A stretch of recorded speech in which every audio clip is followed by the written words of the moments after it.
తూర్పు దక్షిణం కలిసేటువంటి కార్నర్ని ఆగ్నేయం అంటాం, సౌత్ ఈస్ట్ కార్నర్ అంటాం. ఈ ఆగ్నేయ భాగం అగ్నితత్వంతో ఉంటుంది. ఈ భాగానికి విఘాతం కలిగేటట్లుగా ఉండకూడదు.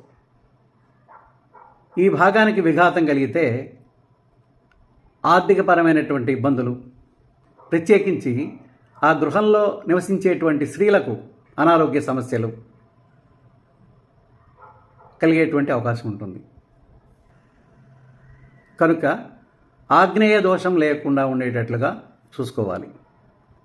ప్రత్యేకంగా గమనించాల్సినటువంటి విషయం ఏంటంటే, విపరీతంగా ఈశాన్యం పెరిగినప్పుడు ఆగ్నేయం కార్నర్ 90 degrees ఉండదు.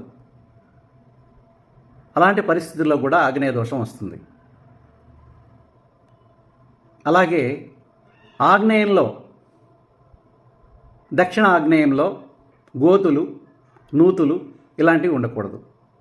అలాగే నీటి నిలువలు కూడా ఉండకూడదు ఆ ప్రదేశంలో.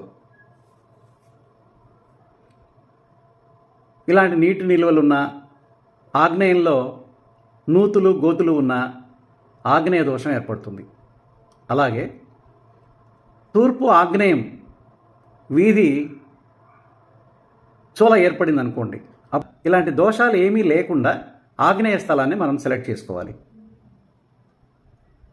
ఒకవేళ ఆగ్నేయ దోషం ఏర్పడింది